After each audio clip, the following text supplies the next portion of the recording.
This is the sad state of the politics that we currently find ourselves in. And then he's like, well, DEI initiatives are poisonous. They are. They're absolutely poisonous because they divide. It's not about diversity, equity, and inclusion. It's about dividing. It's about putting people in segments like you here. We need representation. I got into it last night, and I never do this because I thought it was a parody account, I'll be honest with you. I thought that there was somebody on TikTok, right, which Elon Musk is trying to buy, allegedly. So somebody was on TikTok, and I thought it was a parody account. I said, oh, this has to be a parody account. And then they fired back because it was something ridiculous. And we got kind of going back and forth. You know, I don't know why. I was just sitting there. I just decided to do it. And she was very nice. She was very, very respectful. And I'm about diversity. Let's have diversity of thought. That's a fantastic thing. That's the only thing that matters. Everything else means very little. But on top of that, meritocracy is going to get us more places. I'm not saying we don't give people opportunities. I'm not saying we don't give people chances, because that's absolutely what we do. We're never going to improve the lot of people's life unless we give them the opportunities to do that. That being said, there are just certain things. You know what? It's got to be baby steps. It's got to be baby steps. Diversity, equity, and inclusion doesn't work when the people that are pushing it aren't interested in actually finding people who will do the job. They're finding other activists who will fill the role in these positions. People that will check the box and be activists for them so they can push their BS. Because diversity, equity, inclusion means dollar bills. It's that simple. And it is poisonous. So at my, so give you guys a snapshot of what I do. So I wake up in the morning, I do my show. It's my national show. That's me. That's my business and my partners. And then I used to work at a station in Arizona. And I was a contractor. So it's really weird the way that worked. I was an employee, but they had to do these diversity, equity, inclusion classes. And if you've been in any class, you guys know how crazy they are. Well, our old producer, his name was Pablo. I love me, Pablito. We would have to, I'd sit there because I didn't have to do them. And I'd watch them do these classes where there's like 8 different people in their Zoom calls. And he would come off there angry and pissed. And for 3 days, I joke about how much he hates white people. Colonizers! You're colonizers. And I'm thinking, this isn't helping anybody. It isn't. None of that stuff helps. Because it's a business. And guess what? You want to push it, in the department of whatever? Okay. But there's some things that are just so ridiculous. And the military is one of them. No, we don't need drag queens trying to, go out and recruit. We don't need that. You know what we need? You're a military person. Talk about your experiences. Talk about that. Because that helps. And if you don't think that helps, one of the things that hurt the military last year was all of the guys and gals who would go on to TikTok and talk about how much they hated being in the military. And that hurt them.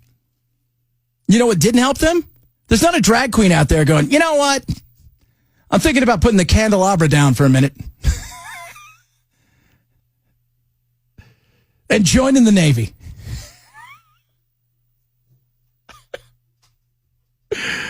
Oh. What's your drag name? Mine? Mm-hmm. I don't have one, sir. Thank you, though. Everybody's got a drag name. No, that is untrue. What is it? Is it your first pet and the street you were born on or you lived on first? Cindy Greenyards? What the hell is that? What kind of name is that? I'm Dubois Britton. Mine is Tiger Lindenwood.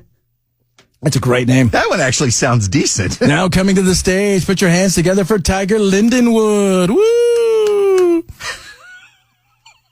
I danced to Survivor. Would you know what? You should do, you got to do the flash dance, though. You got to sit on the chair and lean up and have the bucket pulled. The chair would probably break. I'd love the beard. What would you do with the beard, man? Oh, I'd keep it. I'd just put glitter in it. Oh, You got to remember, there is not a lot of choice on his part when it comes to that beard because his wife ain't having him take it off. really? How long have you had that? I've had this. Well, I've had a goatee since 1988. But my wife and we started dating in 92. And one time I shaved it, came into the living room, and she goes, grow it back. Glue it back on! Whoa. Man, my daughter saw me 2 years ago, the first time without facial hair, because I shaved it up a little too close. Yeah.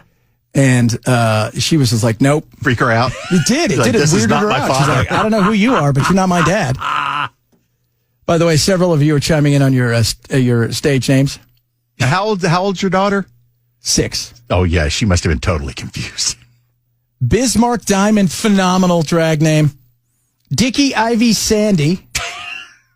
Muffy Forrest. Oh.